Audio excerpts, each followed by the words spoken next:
Don't forget to subscribe to our channel and press the bell icon to get the latest updates of Aakar Foundation. Aakar Foundation. नमस्कार विद्यार्थी मित्रांनो, आकार foundation online video लेक्चरमध्ये आपलं सर्वांचं मनपूर्वक स्वागत. विद्यार्थी मित्रांनो, मागील आपण लेक्चरमध्ये नाउन हा पार्ट बघितला होता आणि त्यावेळेला मी तुम्हाला सांगितलं होतं, एक रिमाइंडर करून देतोय. त्यावेळेला मी सांगितलं होतं की आपण पुढल्या लेक्चरमध्ये नाउनचा जो एक प्रकार राहिलेला आहे कलेक्टिव्ह नाउन, त्या कलेक्टिव्ह नाउनला नेक्स्ट लेक्चरमध्ये आपण इन्क्लूड करणार होतोय. तर आपण राहिलेला जो कलेक्टिव्ह नाउनचा जो पार्ट आहे 5 नंबरचा कलेक्टिव्ह नाउन, तो आपण या ठिकाणी आज इथं स्टडी करणार आहोत. तर विद्यार्थी मित्रांनो, the 5th kind of collective noun that is collective noun. याला मराठीमध्ये म्हटलं जातं समूहवाचक नाव. What is the definition of collective noun according to Wren and Martin. Wren and मार्टिनने सुद्धा याला डिफाईन केलेलं आहे. Collective noun is a that which name is collectively given to a group of people, to a group of things, to a group of animals, to a group of places, that's called collective noun. म्हणजे समूहाला दिलेलं नाव. In short, समूहाला दिलेलं नाव म्हणजे समूहवाचक नाव. तर विद्यार्थी मित्रांनो, आपण या कलेक्टिव्ह नाउनला परीक्षाभिमुख दृष्टिकोनातून आपण याला थोडंसं क्लासिफाय करूया, त्याला थोडं एक्सपॅन्ड करून याला शिकूया आपण. कारण बऱ्याचशा पुस्तकामध्ये तुम्हाला याचे काइंड्स वगैरे पाहायला मिळणार नाही, वाचायला मिळणार नाही. परंतु मराठी व्याकरणामध्ये बऱ्याचशा लेखकांनी मात्र याला कलेक्टिव्ह नाउनचे समूहवाचक नावाचे प्रकार सुद्धा दिलेले आहेत. तर बघूया आपण कलेक्टिव्ह नाउनचे प्रकार किती आहेत. There are 3 kinds of collective noun. Collective नाउनचे there are 3 major kinds of collective noun. त्यामध्ये येतं जेनरिक. जेनरिकला जनरलायझिंग कलेक्टिव्ह नाउन सुद्धा असं म्हणतात. आता जनरलायझिंग किंवा जेनरिक कलेक्टिव्ह नाउन काय असतंय? भिन्न भिन्न सदस्यापासून, भिन्न भिन्न घटकापासून बनलेला हा समूह असतो, म्हणून त्याला जनरलायझिंग कलेक्टिव्ह नाउन असं म्हटलं जातं. यामध्ये इन्क्लूड असतंय, एक्झाम्पल जर घ्यायचं झालंय तर यामध्ये फर्निचर, लगेच झालंय आणि सिनेरी. बघा, इथपर्यंत तर ठीक आहे. मला असं वाटतं की अशा प्रकारची माहिती तुम्ही कुठेही पुस्तकामध्ये तुम्हाला वाचायला मिळतंय. परंतु माझा दृष्टिकोन जो आहे, मला असं वाटतंय की परीक्षेच्या दृष्टिकोनातून नेमकं या जनरलायझिंग कलेक्टिव्ह नाउनला जर आपल्याला अभ्यास जर करायचा असेल याचा, तर याला कसं कोणता पॉइंट ऑफ व्ह्यू घेऊन याला वाचायचं, तर यामध्ये आपण महत्वाचे 2 पॉइंट लक्षात ठेवायचे विद्यार्थ्यांनो. जनरलायझिंग कलेक्टिव्ह नाउन म्हणजे जेनरिक कलेक्टिव्ह नाउन बद्दल सर्वात अगोदर महत्वाचा पॉइंट लक्षात ठेवा की we can not use a plural form of generic collective noun. Generic collective नाउनचं प्लुरल फॉर्म म्हणजे अनेक वचन वापरू नये. आणि दुसरा महत्वाचा मुद्दा इथे बघणार आहोत, always we have to use article the before generic collective noun. आणि या नावा अगोदर नेहमी आर्टिकल द वापरावा. हे 2 महत्वाचे मुद्दे इथे आपल्याला लक्षात ठेवायचे आहे. आता आपण परीक्षेच्या दृष्टिकोनातून प्रश्न ते विचारला जाऊ शकतात, त्या पद्धतीचा त्या प्रकारचा एक प्रश्न घेऊया. आपण एक उदाहरण घेऊया. बघा, उदाहरण आहे, the sceneries of Kashmir is very beautiful. After reading this sentence, ही सेंटेन्स वाचल्यानंतर you must have understood one thing. एक गोष्ट मात्र तुम्हाला आवर्जून लक्षात आली असेल की या दिलेल्या सेंटेन्स मध्ये सिनरी जो आहे याला प्लुरल मध्ये वापरलेला आहे, अनेक वचन मध्ये वापरलेला आहे. आणि आपण इथे पॉइंट क्लिअर केलेला आहे की जेनरिक कलेक्टिव्ह नाउनचं अनेक वचन वापरू नये. तर म्हणून पार्ट नंबर 1 जो आहे हा ग्रामॅटिकली इनकरेक्ट आहे. मग त्याऐवजी काय असायला पाहिजे? Instead of scenery, we have to use scenery. मग करेक्ट वाक्य बनेल, the scenery, not the scenery. The scenery of Kashmir is very beautiful. That is correct sentence. तर विद्यार्थी मित्रांनो, आपण बघूया कलेक्टिव्ह नाउनचा type number 2 and that is group collective noun. आता ग्रुप कलेक्टिव्ह नाउन आणि जनरलायझिंग कलेक्टिव्ह नाउन यामध्ये फरक आहे. ग्रुप कलेक्टिव्ह नाउन असा असतोय, पर्टिक्युलर घटकापासून, पर्टिक्युलर सदस्याचा बनलेला हा समूह आहे. पर्टिक्युलर म्हणजे एकाच प्रकारच्या घटकापासून, सदस्यापासून बनलेला समूह म्हणजे ग्रुप कलेक्टिव्ह नाउन. यामध्ये येतंय कॅटल, पीपल झालंय, पिजंट्री, जंट्री, कॅव्हलरी, त्यानंतर चिल्ड्रेन झालंय एक्सेट्रा. तर विद्यार्थ्यांनो, एका पर्टिक्युलर घटकापासून बनलेलं कलेक्टिव्ह नाव, आणि यामध्ये जर आपण एक्झाम्पल जर घेऊन जर आपण याला जर स्टडी जर केलंय, परीक्षेच्या दृष्टिकोनातून जर आपण याला जर स्टडी जर केलंय, तर माझा प्रश्न आहे की आपल्याला नेमकी एक्झाम मध्ये प्रश्न मिळाला पाहिजे. जनरली तुम्हाला वाचनामधून या सर्व प्रकारच्या गोष्टी आपल्याला वाचायला मिळतात, परंतु आपल्याला परीक्षेच्या दृष्टिकोनातून विचारले जाणारे जे प्रश्न आहेत ते प्रश्न सुद्धा चटकन डोक्यामध्ये यायला पाहिजे. तर आपण एक उदाहरण घेऊया. The cattle are grazing in the field. आणि जर का तुम्हाला विचारलंय की या दिलेल्या सेंटेन्स मध्ये in the given sentence which part is grammatically incorrect, तर इथे सुद्धा आपण दोन गोष्टी महत्वाच्या इथे लक्षात ठेवायच्या आहेत. तर विद्यार्थी मित्रांनो, पहिला पॉइंट लक्षात ठेवा. हिअर ऑल्सो, इथे सुद्धा we can not use plural form. No plural of group of collective noun. इथे सुद्धा कारण ऑलरेडी कॅटल जे आहे प्लुरल मध्येच आहे, पीपल हे प्लुरल मध्येच आहे, पिजंट्री, जेंट्री, कॅव्हॅलरी त्या ऑलरेडी प्लुरल्स आहे. आणि पुन्हा या दिलेल्या क्वेश्चन मध्ये कॅटलला एस जोडलेला आहे, पुन्हा प्लुरल फॉर्म बनवलेला आहे. म्हणून in the given question, in the given sentence, error goes to part number 1. पहिल्या पार्ट मध्ये, पहिल्या भागामध्ये ग्रामॅटिकली मिस्टेक आहे, कारण इथे कॅटल्स प्लुरल फॉर्म वापरलेला आहे. म्हणून या ऐवजी काय असायला हवं? Only cattle. करेक्ट वाक्य कसं बनेल? The cattle are grazing in the field. आणि त्याचबरोबर आणखी एक महत्वाचा मुद्दा लक्षात ठेवा. कलेक्टिव्ह नाउन करिता always we have to use a plural verb. Note करत राहा. Always we have to use plural form of the verb for this group collective noun because they are plural and therefore they take plural. तर विद्यार्थी मित्रांनो, आता बघूया आपण collective नाउनचा part number 3 and that is distributive collective noun. And this part is somewhat very important part. परीक्षेच्या दृष्टिकोनातनं माय point of knowledge अधूनमधून नेहमी आपल्याला आयोगाच्या परीक्षेमध्ये या पार्टवरती डिस्ट्रिब्युटिव्ह कलेक्टिव्ह नाउन वरती नेहमी प्रश्न दिसून येतात. तर आपण बघूया की काय असतं डिस्ट्रिब्युटिव्ह कलेक्टिव्ह नाउन. विभाजित, याला म्हटलं जातं विभाजित कलेक्टिव्ह नाउन. विभाजित कलेक्टिव्ह नाउन म्हणजे ज्याचं विभाजन होतंय. उदाहरण जर घ्यायचं झालं तर डिस्ट्रिब्युटिव्ह कलेक्टिव्ह नाउन मध्ये येतंय ज्युरी झालंय, टीम झालंय, पार्लमेंट, गव्हर्नमेंट इत्यादी. तर यामध्ये सुद्धा आपल्याला महत्वाच्या दोन गोष्टी तुम्हाला लक्षात ठेवायच्या आहेत. सर्वप्रथम आपण एक क्वेश्चन घेऊया. परीक्षेच्या दृष्टिकोनातून प्रश्न कसल्या प्रकारचा विचारला जाऊ शकतोय. इथे एक उदाहरण दिलेलं आहे. बघा, the jury are deciding the matter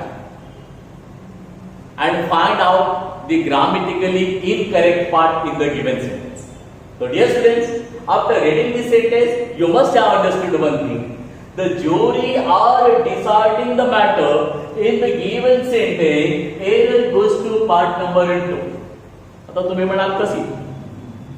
part number 2 ला ग्रामरची एरर ही आहे, या दिलेल्या सेंटेन्स मध्ये जो क्रियापद जो वापरलेला आहे आर हा प्लुरल आहे, आणि त्याऐवजी instead of that we have to use a singular verb. त्याऐवजी आपल्याला सिंग्युलर क्रियापद वापरायचं, म्हणजेच आरच्या ऐवजी इज. तर करेक्ट सेंटेन्स बनेल the jury is a deciding the matter. म्हणूनच विद्यार्थ्यांनो, स्पर्धा परीक्षेचा अभ्यास करीत असताना बऱ्याचशा गोष्टी आपल्याला काही ट्रिक्सच्या आधारावरती शिकायचं असतं. तुम्ही थेरॉटिकली बऱ्याचशा गोष्टी लक्षात ठेवत असताना त्यामध्ये जर स्वतःच्या आपण काही न्यूमेरिक स्ट्रिंग जर बनवल्या, काही सोप्या पद्धतीने जर आपण आपल्या काही नोट्स बनवल्या, मला असं वाटतं की पाठांतर करण्याची काही गरज नसतंय. आपल्याला वारंवार रीड करायचं असतं, स्वतःचे नोट्स काढायचे असतात.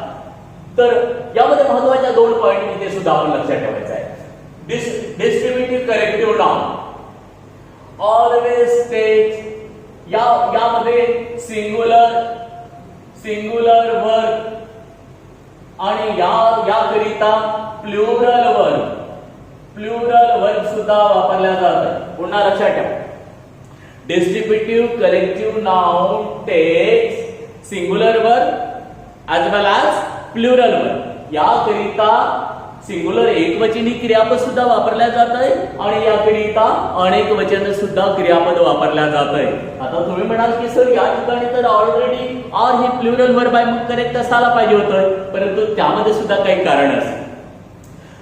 परंतु मी या ठिकाणी the jury is divided into their opinion.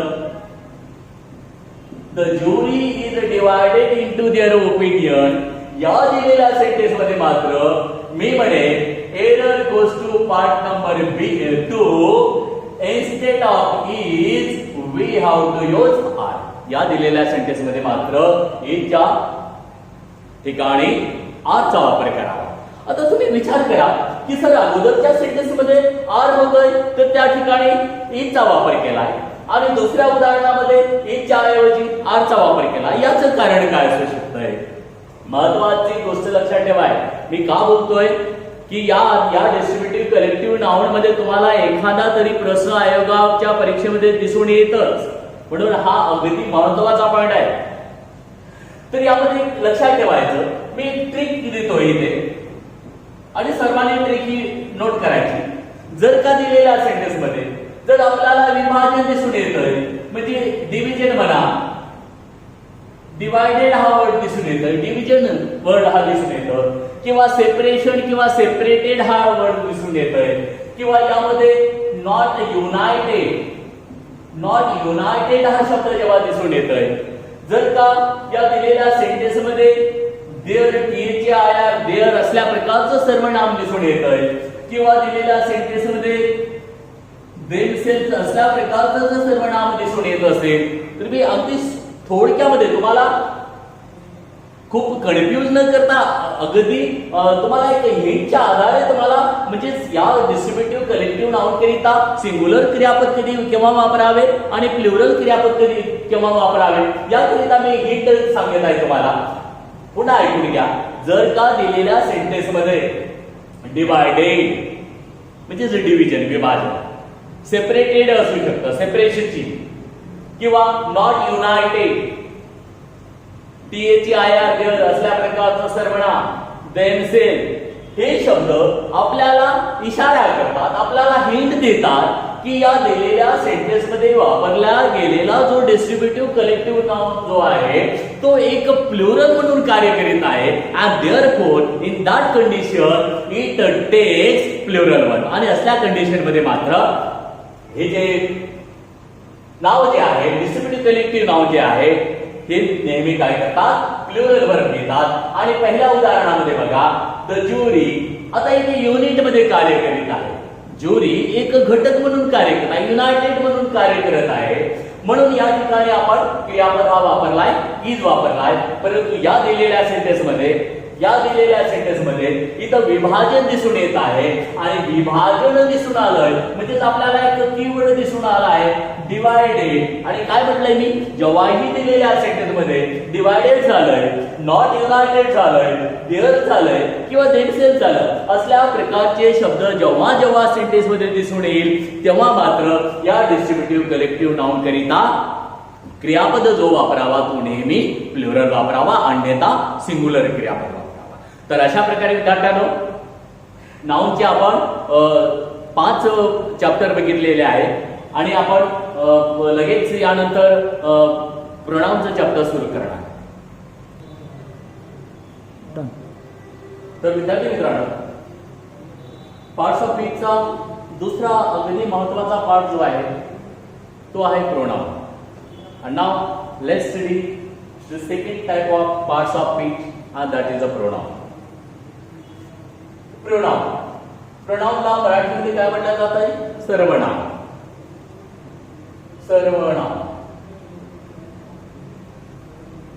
That means pronoun is a substitute of a noun. Pronoun जो राहतो तो नाउनचा सबस्टिट्यूट राहतो. That means which word is used instead of a noun according to Renan Martin and Dr. Macmillan also define it. Dr. Macmillan ने सुद्धा अशाच प्रकारे याला define केलंय. Pronoun is a word which is used instead of a noun to avoid the repetition of a noun. म्हणजे दिलेल्या sentence मध्ये नाउनची जी पुनरावृत्ती होते त्या पुनरावृत्तीला अवॉइड करण्याकरिता ज्या शब्दाचा वापर केला जातोय त्याला प्रोनाउन असे म्हटलं जातं.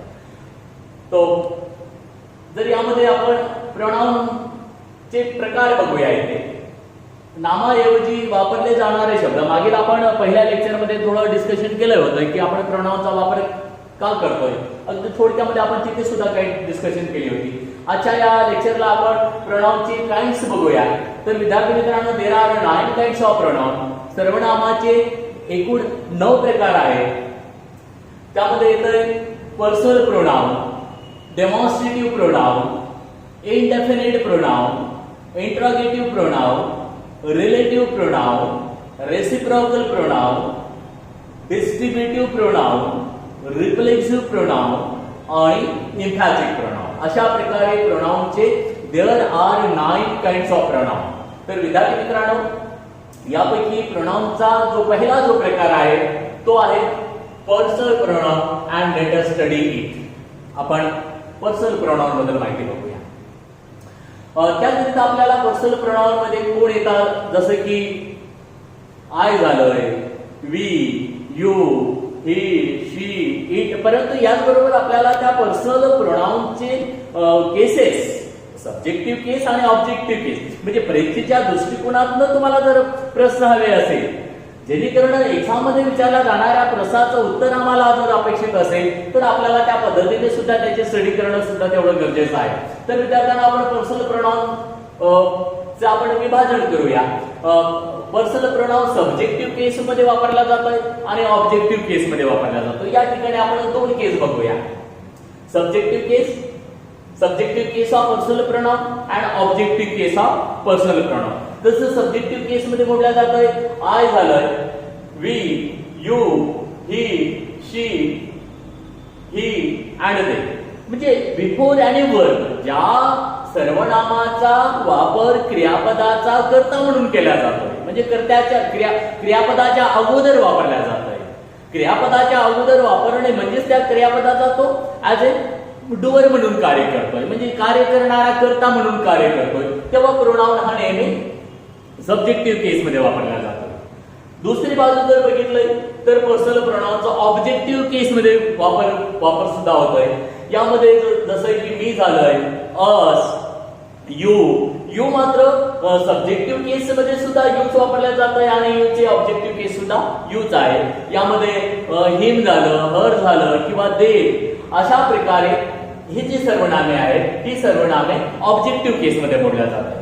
पुन्हा माझा प्रश्न तोच आहे की आपल्याला जर का माहित असेल की पर्सनल प्रोनाउनचा सब्जेक्टिव्ह केसचं रूप काय असतोय, ऑब्जेक्टिव्ह केस मध्ये तो सर्वनाम कशा प्रकारे वापरला जातोय, तर आपण जर या बेसवरती परीक्षेच्या दृष्टिकोनातून जर अभ्यास करीत असताना जर अपेक्षित असणारे जे प्रश्न आयोगाचे त्या प्रश्नाचं स्वरूप जर बघितलं तर आपल्याला या पर्सनल प्रोनाउनवरती काही ट्रिक आपण शिकूया. आणि बिलकुल फ्रेमच्या बाहेर प्रश्न जाणार नाही. जर आयोगाने कधी प्रश्न विचारला आहे प्रश्न प्रोनाउनचा, तर माझा अनुभव हा म्हणतोय की आजपर्यंत या ज्या ट्रिक्स मी इथे बोर्डवरती ज्या लिहून दिलेल्या आहेत या फ्रेमच्या बाहेर प्रश्न जाणार नाही. हे माझं वचन आहे, प्रॉमिस आहे तुम्हाला. तर विद्यार्थ्यांनो, आपण यावरती आपण पहिली ट्रिक बघूया. काय विचारणार, काय विचारल्या जाऊ शकतंय, तर आपण पहिली ट्रिक बघतोय. ऑर्डर ऑफ प्रोनाउन माहित असणं आवश्यक आहे आपल्याला. पर्सनल प्रोनाउनचा क्रम कसा वापरावा, म्हणजे या अगोदर सेंट्रल लेवलला, स्टाफ सिलेक्शनला, एसएससी, सीजीएलला अशा प्रकारचे प्रश्न आले आणि बँकिंगला, पीओ लेवलला सुद्धा या प्रकारचे प्रश्न विचारले. आणि मला असं वाटतं की मागील 1-2 वर्षाच्या अगोदर आयोगाने सुद्धा, राज्य सेवा आयोगाने सुद्धा असल्या प्रकारचा प्रश्न विचारलेला आहे. तर विद्यार्थ्यांना याकरिता आपल्याला या पर्सनल प्रोनाउनचा ऑर्डर, क्रम जो राहतोय तो क्रम माहित असायला पाहिजे. That means when three different pronouns are used together. जेव्हा तीन वेगवेगळ्या सर्वनामाचा वापर एकत्रित केला जातो एखाद्या वाक्यामध्ये, तो क्रियापदाचा ऑब्जेक्ट म्हणून वापरला गेला असेल किंवा क्रियापदाचा सब्जेक्ट म्हणून वापरला गेले असतील, परंतु त्याचा जो क्रम राहतो म्हणजे दिलेल्या सेंटेन्समध्ये तो कोणत्या ऑर्डरने यायला पाहिजे, तर विद्यार्थ्यांनो पर्सनल प्रोनाउनचे दोन ऑर्डर असतात. एक तर पर्सनल प्रोनाउन येतंय 1 2 3 या ऑर्डरने. आता 1 2 3 काय असतंय? 1 2 3 म्हणजे फर्स्ट पर्सन म्हणजेच आय, वी हे सर्वनामे फर्स्ट पर्सन झालंय. सेकंड पर्सन ज्यामध्ये येतं यू. 3 म्हणजे थर्ड पर्सन ज्यामध्ये येतं ही, शी, इट, दे. म्हणजेच एक तर एखाद्या दिलेल्या सेंटेन्स मध्ये सर्वनामाचा जो क्रम जो राहतो, तो ऑर्डर जो राहतोय, तो एक तर 1 2 3 या ऑर्डरने वापरला जातोय किंवा दुसरा ऑर्डर आहे 2 3 1.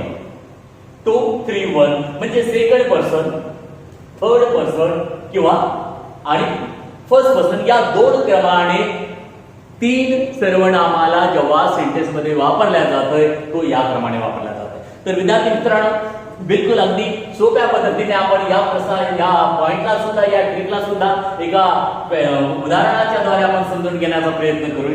बघा, लेट्स टेक क्वेश्चन. आता बघा, you, he and I have committed the sin. Do tell in the given sentence which part is grammatically incorrect. तर विद्यार्थी मित्रांनो, आफ्टर रीडिंग दिस सेंटेन्स, हे वाक्य वाचल्यानंतर तुमच्या एक गोष्ट मात्र आवर्जून लक्षात आली असेल की या दिलेल्या सेंटेन्स मध्ये तीन वेगवेगळे सर्वनामे एकत्रित वापरले. 3 different pronouns are used together. Whether जर का ते कर्ता म्हणून कार्य करीत असेल किंवा कर्म म्हणून कार्य करीत असेल, परंतु त्याचा क्रम माहित असायला पाहिजे. बघा, या ठिकाणी क्रम कोणता वापरलाय? 2 second person, he third person, I first person. म्हणजे या ठिकाणी जो क्रम वापरलेला आहे तो वापरलेला आहे 1 2 3. But that's absolutely wrong. परंतु विद्यार्थी मित्रांनो, या दिलेल्या सेंटेन्स मध्ये जो सर्वनामाचा जो क्रम जो वापरलेला आहे तो अगदी चुकीचा आहे.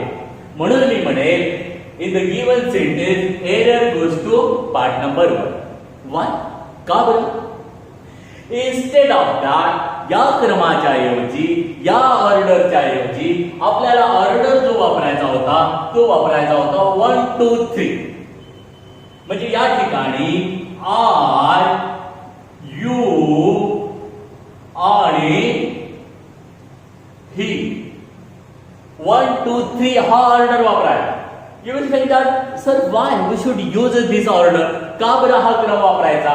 ग्रामरचे काही नियम असतात, व्याकरणाचे काही नियम असतात आणि हा 1 2 3 हा क्रम तेव्हा वापरावा जेव्हा एखाद्या वेळेला आपल्याला रिपेंटन्स होतो, आपल्याला एखाद्या रिपेंटन्सचा आपण ऍक्सेप्ट करतो, स्वीकार करतोय. काही चूक झाली असेल, काय मिस्टेक झाली असेल, काही ब्लंडर झाली असेल किंवा एका अपराध झाला असेल आणि त्या अपराधाची जेव्हा आपण स्वीकृती करतोय, ऍक्सेप्टन्स करतोय, त्यावेळेला मात्र नेहमी always we have to use order of the pronoun 1 2 and 3.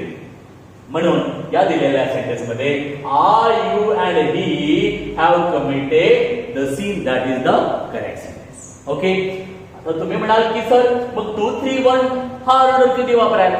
General action जेव्हा होत नाही, म्हणजे कसल्याही प्रकारचा अपराध होत नाही, कसल्याही प्रकारची चूक दिसून येत नाही, जनरल ऍक्शन जेव्हा असतं, जनरल कार्य जेव्हा असतं, त्यावेळेला मात्र ऑब्विसली त्या सेंटेन्स मध्ये सर्वनामाचा जो क्रम जो असतोय, जो ऑर्डर जो असतोय, तो मात्र कधी वापरावा? कोणता वापरावा? 2 3 आणि 1 हा ऑर्डर वापरावा. दोन गोष्टी पुन्हा लक्षात घ्या. काही चूक, मिस्टेक असेल, अपराध घडला असेल किंवा आपल्याला काही चुकीच्या कार्याचं आपल्याला ऍक्सेप्टन्स करायचं असेल तेव्हा 1 2 3 आणि जनरल ऍक्शन असेल तर त्यावेळेला मात्र 2 3 1 हा ऑर्डर वापरा. तर विद्यार्थी मित्रांनो, अगदी महत्वाचा पॉइंट आहे. Trick number 1, order of pronoun. आता आपण बघूया याच पर्सनल प्रोनाउन वरती ट्रिक नंबर 2. ट्रिक नंबर 2 हे सुद्धा जनरली प्रश्न विचारलेला आहे. जे विद्यार्थी राज्यसेवेचा आणि इतर परीक्षेचा सुद्धा अभ्यास करीत असतात त्या विद्यार्थ्यांना हा पॉइंट कुठे ना कुठेतरी दिसून आलाच असेल. बघा काय म्हणतंय, ही ट्रिक काय म्हणतंय, वेन वी यूज, जेव्हा आम्ही वेन वी यूज आणि pronoun after the word as or than, जेव्हाही आम्ही दॅन किंवा ॲज नंतर एखाद्या सर्वनामाचा वापर करतोय, ते सर्वनाम always we have to use subjective pronoun. Than किंवा ॲज नंतर यूज होणारं जे सर्वनाम जे असतंय, जे प्रोनाउन जे असतंय, ते नेहमी सब्जेक्टिव्ह केसमध्ये वापरावं. तर बघूया क्वेश्चन. एक्झाम्पल बघा, Sohan is a taller than. आपल्याला सिलेक्ट करायचं आहे. काय उदाहरण, Sohan is a taller than blank page. We have to fill in the blank. ऑप्शनला दिलेला आहे सब्जेक्टिव्ह प्रोनाउन आय आणि ऑब्जेक्टिव्ह प्रोनाउन मी. तर बघा आपण काय म्हटलं,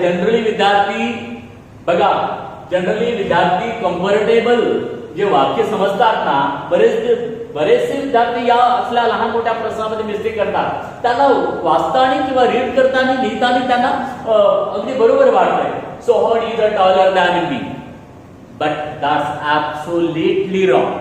पॉइंट लक्षात ठेवा, Sohan is a taller than जर का तुम्ही या ठिकाणी मी जर ऑब्जेक्टिव्ह प्रोनाउन जर वापरलं, I will say that's absolutely wrong.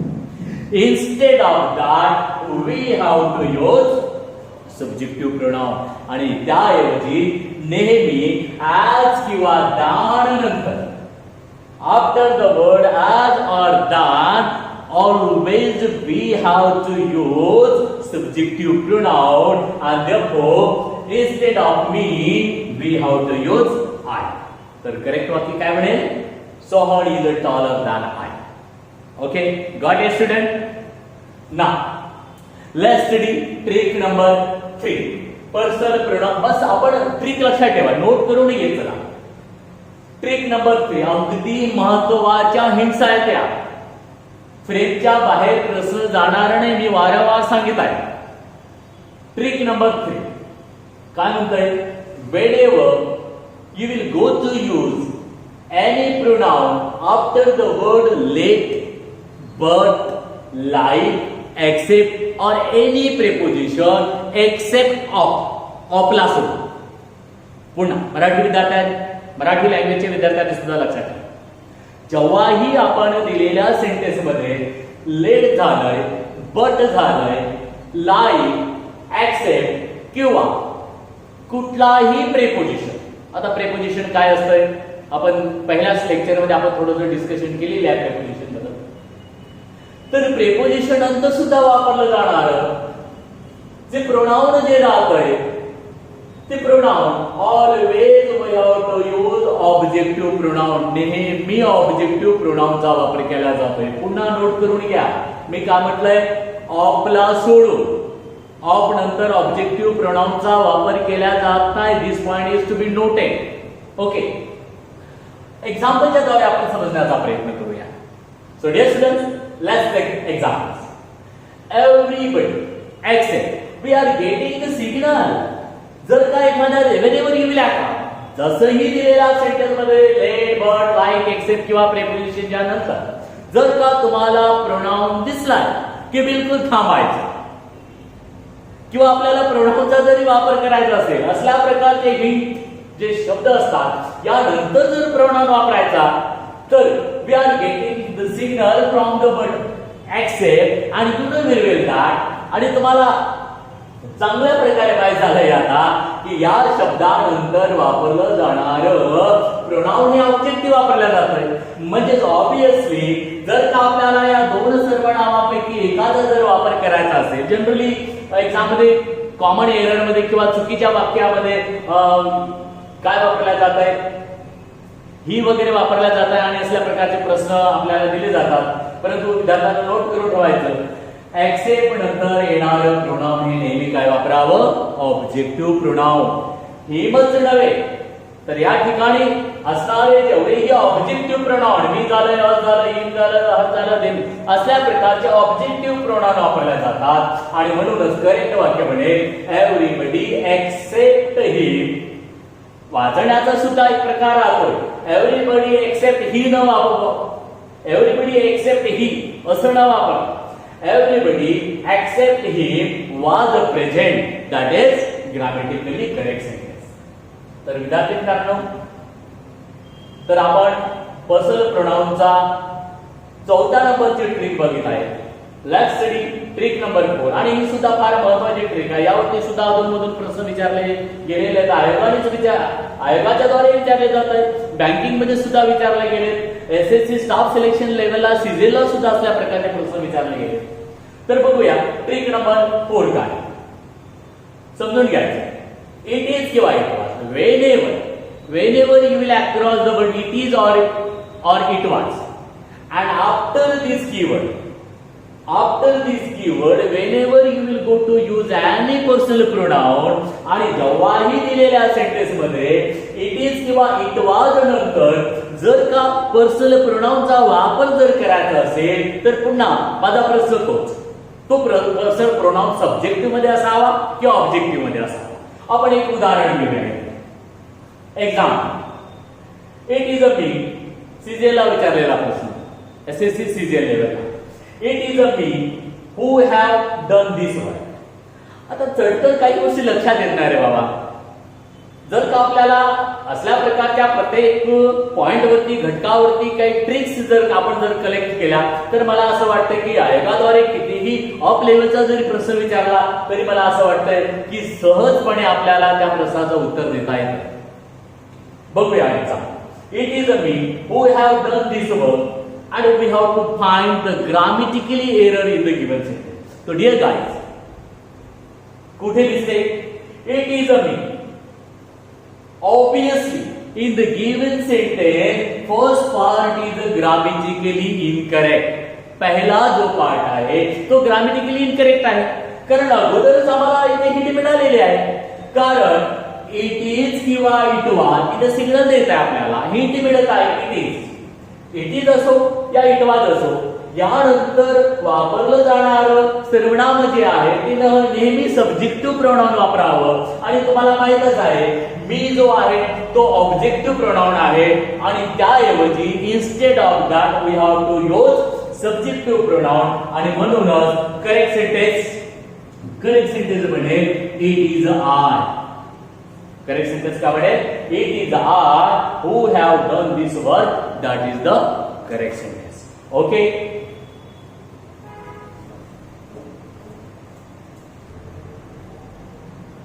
तर विद्यार्थी मित्रांनो, अशा प्रकारे आपण पर्सनल प्रोनाउनच्या 4 महत्त्वाच्या गोष्टी आपण इथे शिकलोय. आता आपण बघूया प्रोनाउनचा type number 2 and that is demonstrative pronoun. याला आपण दर्शक सर्वनाम म्हणतो मराठीमध्ये. डेमॉन्स्ट्रेटिव्ह प्रोनाउन यामध्ये येतं धीस, दॅट, दीज, दोज अशा प्रकारे. जनरली या पॉइंटवरती कदाचित असा प्रश्न विचारला जातोय, परंतु नॉलेज आमचं अपडेट असायला पाहिजे. बस एक नॉलेजच्या दृष्टिकोनातून आपण या पॉइंटला क्लिअर करूया. आणि ज्या ठिकाणी जेवढं इम्पॉर्टन्स द्यायचं असेल मी अवश्य त्या पॉइंटवरती भर देऊन तुम्हाला तो पॉइंट शिकवण्याचा, क्लिअर करण्याचा मी प्रयत्न करणार. तर बघूया डेमॉन्स्ट्रेटिव्ह सर्वनाम काय असतं.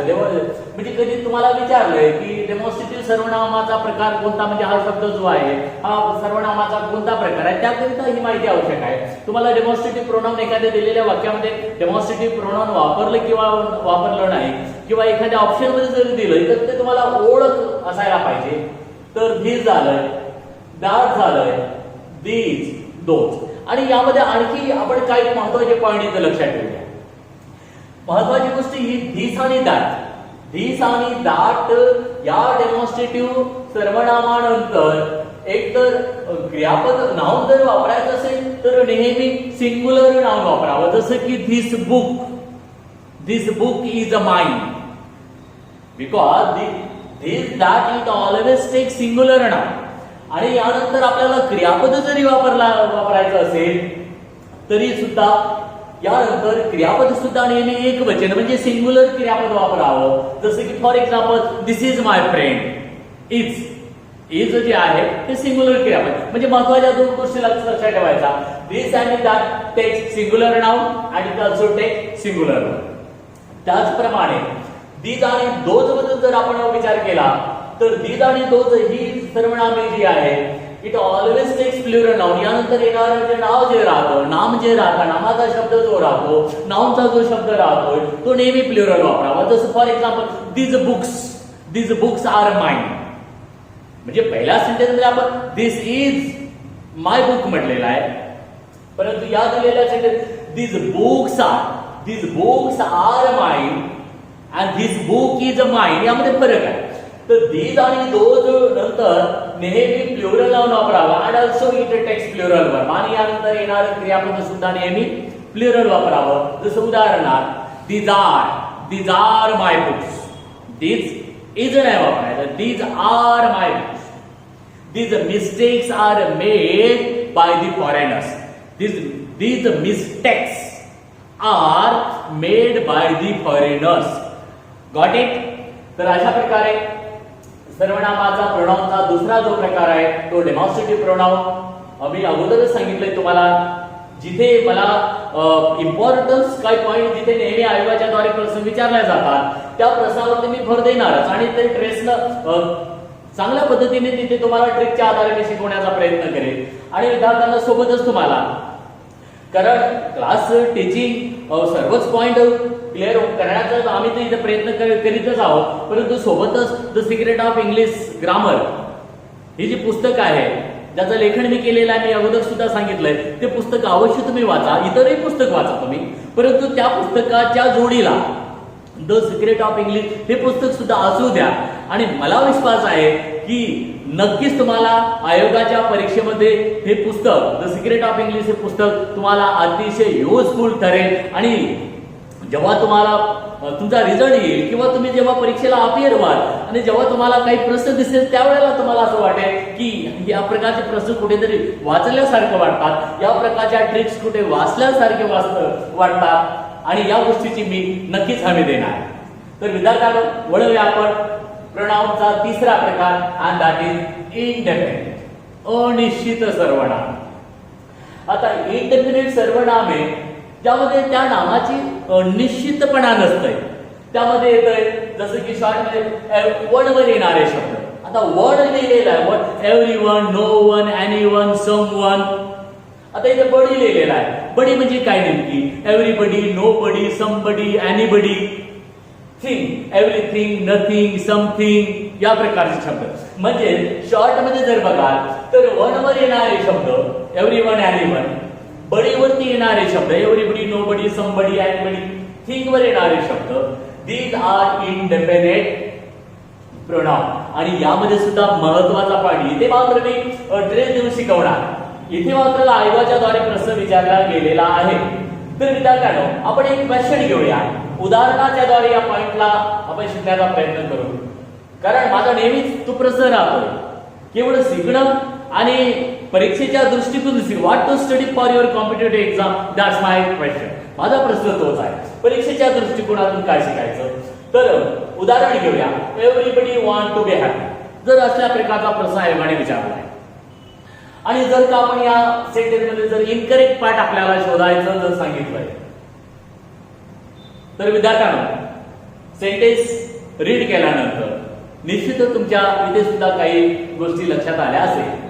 एव्हरीबडी इंडिपेंडेंट प्रोनाउन आहे आणि लक्षात ठेवायचा महत्वाचा पॉइंट आहे, and these independent pronoun always take singular verb. यानंतर वापरलं जाणारं, यानंतर यूज होणारं जे क्रियापद जे असतंय, जे वर्ब जे असतंय ते नेहमी सिंग्युलर वापरावं. आणि म्हणूनच मी म्हणेन इन द गिवन सेंटेन्स, या दिलेल्या सेंटेन्स मध्ये error goes to part number 2 मध्ये एरर आहे. You will think that sir what is the error in part number 2? Part number 2 मध्ये काय एरर आहे? In part number 2 want that is plural verb. आता क्रियापदाचं जेव्हा चॅप्टर येईल जेव्हा आम्ही क्रियापदाचं चॅप्टर शिकणार त्यावेळेला तुम्हाला अगदी विस्तारितपणे सविस्तर तुम्हाला क्रियापद सिंग्युलर कसं असतंय, प्लुरल कसं असतंय, हळूहळू आपली कॉन्सेप्ट क्लिअर पुढील लेक्चरमध्ये होत राहील. तर विद्यार्थ्यांनो, या दिलेल्या सेंटेन्समध्ये वांत जे क्रियापद जे आहे ते प्लुरल आहे. आणि जेव्हा या क्रियापदाला आपण यस जोडू तेव्हा मात्र हे क्रियापद सिंग्युलर बनते. बघा, नाउनचा आणि क्रियापदाचा नियम हा अपोजिट आहे. आपण एखाद्या नामाला कॉमन नाउनला जेव्हा यस किंवा यस जोडतंय त्यावेळेला ते नाव प्लुरल बनतंय. म्हणजे फॉर एक्झाम्पल स्टुडंट सिंग्युलर असेल, एस जोडल्यानंतर स्टुडंट्स प्लुरल. बॉय सिंग्युलर, त्याला एस जोडल्यानंतर आपण बॉईज प्लुरल म्हणतोय. परंतु इथे मात्र क्रियापदाचा बऱ्याचशा विद्यार्थ्यांना अजून सुद्धा हा जो मुद्दा आहे हा क्लिअर नाही. त्यांना असं वाटतंय की क्रियापदाला एस जोडलंय की क्रियापद प्लुरल बनतंय. म्हणजे नामाचा जो नियम आहे तो नामाचा नियम या ठिकाणी वापरतात, परंतु अपोजिट नियम आहे इथे मात्र क्रियापदाला एस किंवा एस जोडलं तर मात्र क्रियापद का जोडल्या जातं क्रियापदाला एस किंवा S? To turn, to convert that verb into singular form. त्या क्रियापदाला सिंग्युलर फॉर्म मध्ये टर्न करण्याकरिता क्रियापदाला यस किंवा ईएस जोडल्या जातं. आणि आता मात्र या दिलेल्या सेंटेन्स मध्ये वॉन्ट्स जे क्रियापद बनलंय हे सिंग्युलर बनलंय. आणि आमचा नियम काय बोलतोय? इनडेफिनिट सर्वनामानंतर क्रियापद हे नेहमी सिंग्युलर वापरावे. म्हणून करेक्ट सेंटेन्स बनेल everybody wants to be happy. That's correct sentence. Got it students? Okay, now let's study the fourth kind of pronoun, and that is interrogative. Interrogative pronoun. Interrogative pronoun म्हणजे W किंवा H. W किंवा H या शब्दावरती जे शब्द असतात, W किंवा H चे शब्द, वाय झालंय, हाऊ झालंय, वी झालंय, वेन झालंय, वेअर झालं, W चे वर्ड, इन शॉर्ट W चे वर्ड. परंतु त्या डब्ल्यूएच शब्दाचा वापर जो आहे तो मात्र प्रश्न विचारण्याकरिता व्हायला हवा. That WH word should be used to ask a question. जेव्हा WH शब्दाचा वापर हा एखादा प्रश्न निर्माण करण्यासाठी केला जातोय त्या सर्वनामाला, त्या WH वर्डला इंट्रॉगेटिव्ह सर्वनाम असे म्हणतात. उदाहरण जर घ्यायचं झालं तर जेवढे ही डब्ल्यूएच जे क्वेश्चन येतात, जसं where are you going, what are you doing, when will you return, म्हणजे या ठिकाणी व्हॉट झालं, वेन झालंय, all these are interrogative pronoun because these WH words are use in given sentences to ask a question. प्रश्न विचारण्याकरिता WH वर्डचा वापर केला गेलेला आहे. आणि अगदी सोपा आहे. डब्ल्यूएच वर्ड आणि there should be question mark at the end of the sentence. वाक्याच्या शेवटी प्रश्नार्थ चिन्ह असायला पाहिजे, म्हणजेच प्रश्न विचारला गेला आहे. तेव्हा मात्र ते डब्ल्यूएच वर्डचा जो शब्द राहतो तो मात्र प्रश्नार्थी इंट्रॉगेटिव्ह प्रोनाउन असतो. Got it here? Now dear students, this part is somewhat very important. मी अगोदरच म्हटलं, ज्या ठिकाणी ज्या पॉइंटला इम्पॉर्टन्स द्यायचं त्या पॉइंटला मी अवश्य तेवढ्याच डिटेलमध्ये सविस्तर तुम्हाला तो पाठ शिकवण्याचा मी प्रयत्न करणार. तर विद्यार्थ्यांनो, relative pronoun. Now let us study the fifth kind of pronoun, and that is a relative pronoun. आता रिलेटिव्ह प्रोनाउन यावरती तर माय पॉइंट ऑफ नॉलेज, माझ्या नॉलेजच्या दृष्टीने जर बघितलंय तर मला असं वाटतं की रिलेटिव्ह प्रोनाउन अधूनमधून प्रश्न प्रत्येकच परीक्षेमध्ये आयोगाने विचारलेला तुम्ही बघा. मागील वर्षाच्या प्रश्नपत्रिका तुम्ही हाताळा, त्यामध्ये तुम्हाला रिलेटिव्ह प्रोनाउनचे बरेचसे प्रश्न दिसतात. छोट्या मोठ्या परीक्षाच्या महाराष्ट्र लेवलच्या किंवा सीजीएलला सुद्धा, एसएससी लेवलला सुद्धा, बँकिंग लेवलला सुद्धा रिलेटिव्ह प्रोनाउनचे भरपूर प्रश्न वाचायला मिळतात, पाहायला मिळतात. तर आपण बघूया रिलेटिव्ह प्रोनाउन काय असतं. संबंध सूचक सर्वनाम यामध्ये येतंय हू झालंय, होम झालं, हूज, with, that आणि why. अगोदर तर तुम्हाला त्या सर्वनामाची ओळख करता येणं आवश्यक आहे. जेव्हा ओळख करता येईल त्यावेळेला मात्र ट्रिकच्या आधारावरती त्यावरती विचारले जाणारे जे प्रश्न आहेत ते प्रश्न तेव्हाच तुम्हाला कळू शकेल. परंतु सर्वनामाची तुम्हाला ओळख असणं आवश्यक आहे. कोणता शब्द हा कसल्या प्रकारच्या कुठल्या टाईपमध्ये मोडतोय. तर पुन्हा लक्ष द्या, रिलेटिव्ह प्रोनाउन मध्ये कोण येतात? हो, होम, होच, विथ, दॅट आणि वाय. बघूया आपण या रिलेटिव्ह प्रोनाउनचा वापर एक्झामच्या दृष्टिकोनातून या रिलेटिव्ह प्रोनाउनचा वापर कसा केला जातोय आणि अगदी आयोगामध्ये विचारलेले प्रश्न किंवा पुढे सुद्धा काय विचारला जाऊ शकतं या टॉपिक वरती असल्या प्रकारचे सुद्धा आपण प्रश्न आता. तर विद्यार्थी मित्रांनो, युजेस ऑफ रिलेटिव्ह प्रोनाउन. तर यामध्ये आपण रिलेटिव्ह प्रोनाउनला ट्रिकच्या आधारावरती आपण शिकण्याचा प्रयत्न करूया. तर यापैकी आपण एक्झाम्पलच्या द्वारे युजेस ऑफ रिलेटिव्ह प्रोनाउन हा पाठ अगदी महत्वाचा हे पाठ आहे आणि त्याला आपण जर काही क्लुप्त्या काही ट्रिकच्या आधारावरती जर आपण समजण्याचा जर प्रयत्न केला तर अगदी तुमच्याकरिता समजण्यासाठी सुद्धा अगदी सोपं पडेल. तर आपण एक क्वेश्चन घेऊया. क्वेश्चन आहे, this is the man blank page me yesterday and we have to use the appropriate relative pronoun. आणि या ठिकाणी आपल्याला appropriate relative pronoun चा वापर करायचा आहे. अशा प्रकारचे प्रश्न कॉमन एरर मध्ये सुद्धा विचारला जात आहे, फिल इन द ब्लँक मध्ये सुद्धा विचारला जात आहे. म्हणजे ओव्हरऑल तुम्हाला appropriate relative pronoun चा वापर करता सुद्धा आला पाहिजे आणि कधी कॉमन एरर मध्ये जर एखादा रिलेटिव्ह प्रोनाउन जर चुकीचा वापरलाय तर ते सुद्धा आपल्याला कळायला पाहिजे. तर विद्यार्थ्यांनो, आता या ठिकाणी आपल्याला एक अप्रोप्रिएट रिलेटिव्ह प्रोनाउन वापरायचा आणि एक सिंपल ट्रिक लक्षात ठेवा. Whenever we will go to use, जेव्हाही आम्ही एखाद्या सेंटेन्स मध्ये रिलेटिव्ह प्रोनाउनचा वापर करतोय, जर का त्या रिलेटिव्ह प्रोनाउनच्या अगोदर जर पर्सन येत असेल, एनी पर्सन अगोदर आणि त्या रिलेटिव्ह प्रोनाउनच्या नंतर जर त्या रिलेटिव्ह प्रोनाउनच्या नंतर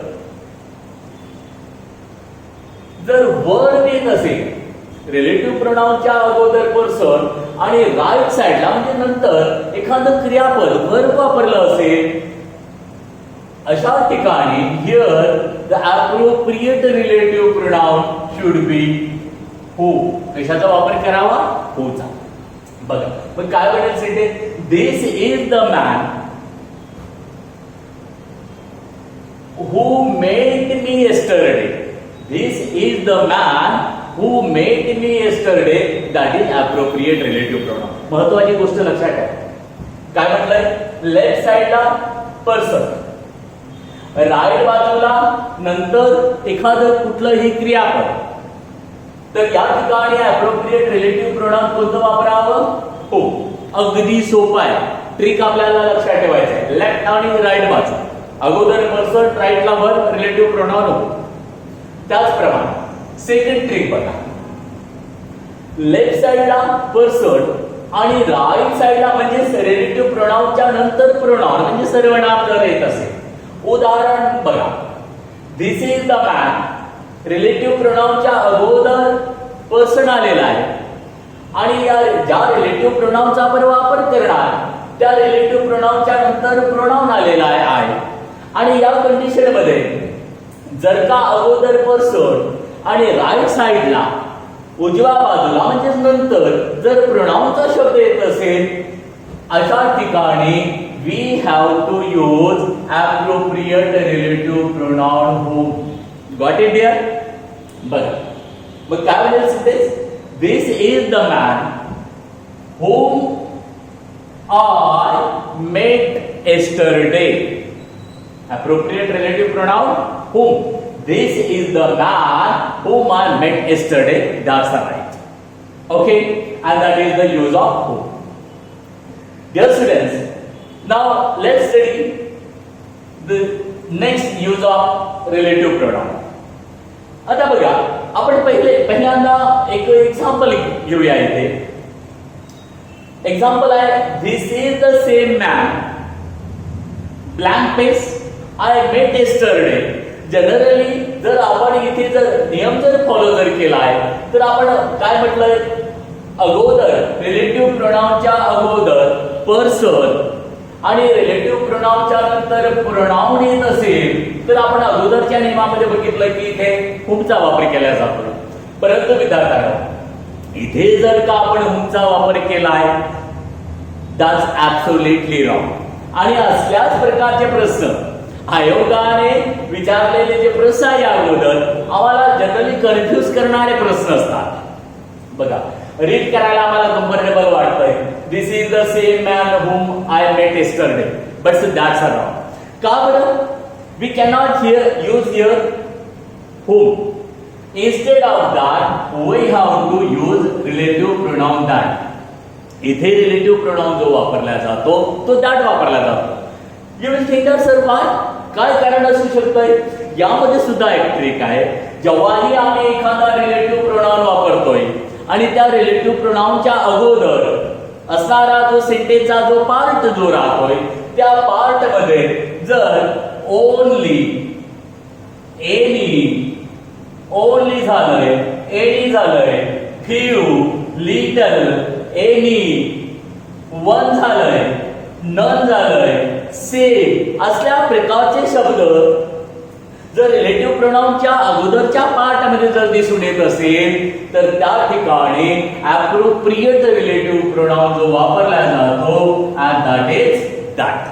दॅट हा रिलेटिव्ह प्रोनाउन वापरला जातो. महत्वाची गोष्ट तुम्हाला लक्षात ठेवायची, तिथे सिलेक्टेड वर्ड आहे. ही जर सिलेक्टेड वर्ड तुम्हाला रिलेटिव्ह प्रोनाउनच्या अगोदर दिसत असतील तर असल्या कंडिशन मध्ये मात्र त्या सेंटेन्स मध्ये रिलेटिव्ह प्रोनाउन हा दॅट वापरावा. Got it here? तर मग काय बनेल सेंटेन्स? करेक्ट सेंटेन्स काय बनेल? This is the same man, this is the same आलेला आहे. This is the same man that I met yesterday. That's the right sentence. Okay dear guys, now let's study the next use of relative pronoun. बघा, इथे left बाजूला relative प्रोनाउनच्या अगोदर जर एखादी non living thing असेल आणि उजवी बाजू बघण्याची आवश्यकता नाही. जर रिलेटिव्ह प्रोनाउनच्या अगोदर जर पर्सन नसेल म्हणजे नॉन लिव्हिंग थिंग असेल, वस्तू असेल तर त्या दिलेल्या सेंटेन्स मध्ये रिलेटिव्ह प्रोनाउन हा एकतर दॅट वापरला जातोय किंवा विच वापरला जातो. इथे थोडासा बऱ्याचशा लेखकांच्या मतामध्ये थोडा आम्हाला काही फरक जाणवतोय. कोणीच या पॉइंटला अजूनपर्यंत कुठल्याही लेखकाने जेवढं हवं आहे त्या प्रकारे मात्र याला क्लिअर करून सांगितलेलं नाही की वस्तूकरिता नेमकी दॅटच वापरावा की विच वापरावा. लुसेंटने सुद्धा या पॉइंटला अगदी या डेप्थ पर्यंत क्लिअर करून दिलेलं नाही. व्ही के सिन्हाने सुद्धा या पॉइंटला डीप मध्ये क्लिअर करून दिलेलं नाही. म्हणून आपण ऍक्सेप्ट करूया नॉन लिव्हिंग थिंग करिता आपण एकतर दॅट वापरू शकतोय किंवा विच वापरू शकतोय. उदाहरण बघा, this is the book non living thing. This is the book which I want. This is the book which I want. किंवा या ठिकाणी आपण दॅटचा सुद्धा वापर करू शकतोय. ओके, तर विद्यार्थ्यांनो अशा प्रकारे this is the use of relative pronoun that and which. आता नंतरचा जो पॉइंट आहे रिलेटिव्ह प्रोनाउनचा बघूया. नेक्स्ट रिलेटिव्ह प्रोनाउन कोणता आहे?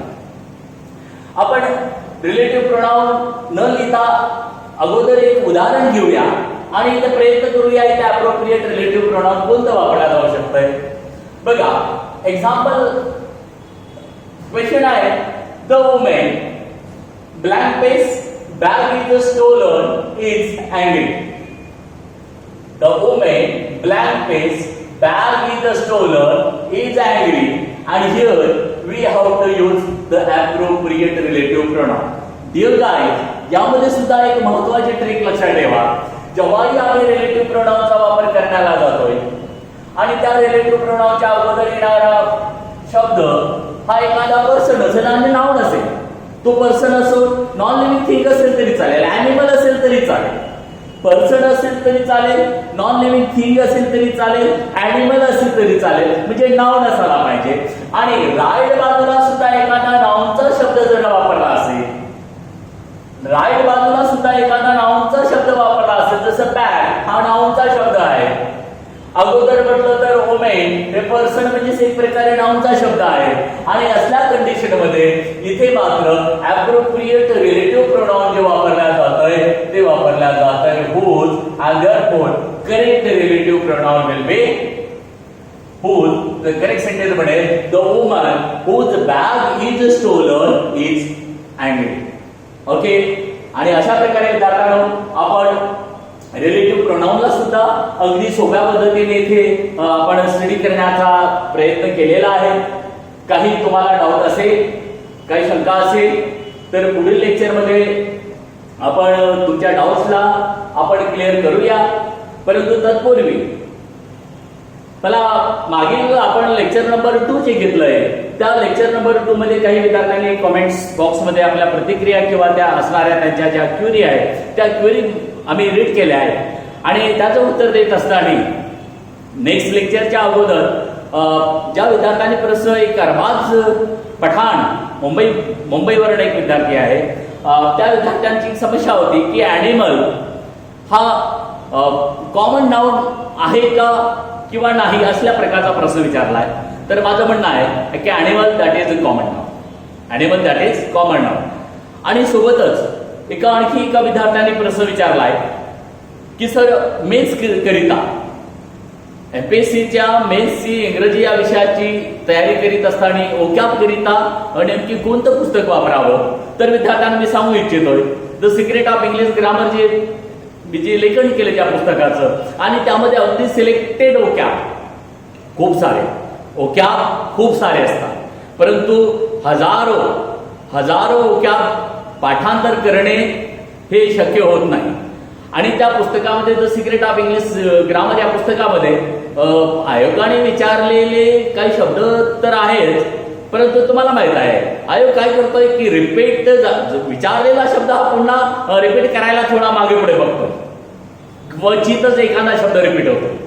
आणि म्हणूनच त्या पुस्तकामध्ये आपण थोडंसं पुढे जाऊन एसएससी लेवलला, सीजी लेवलला विचारलेले काही synonyms, antonyms, one word for substitution या सर्व शब्दांचं कलेक्शन मी त्या the secret of English grammar या पुस्तकामध्ये केलेलं आहे. आणि माझा अनुभव जो आहे त्या अनुभवामध्ये बरेचसे शब्द या अगोदर सुद्धा त्या लिस्टमधून आयोगामध्ये आलेले आहे. आणि अपेक्षा करतोय की येणाऱ्या परीक्षेमध्ये सुद्धा, येणाऱ्या एमपीसीच्या मेन्स परीक्षेच्या पेपरमध्ये सुद्धा अपेक्षा करतो की त्यापैकी तुम्हाला निश्चितच काही शब्द दिसून येतील. तर म्हणून आपण ओकॅब तर एकसा तुम्हाला वाचायचं असेल तर काही प्रॉब्लेम नाही, परंतु सोबतच the secret of English grammar या पुस्तकामध्ये जो ओकॅब जो दिलेला आहे तो ओकॅब सुद्धा तुम्ही रीड करा आणि सोबतच तुम्ही एक्स्ट्रा सुद्धा वाचू शकता.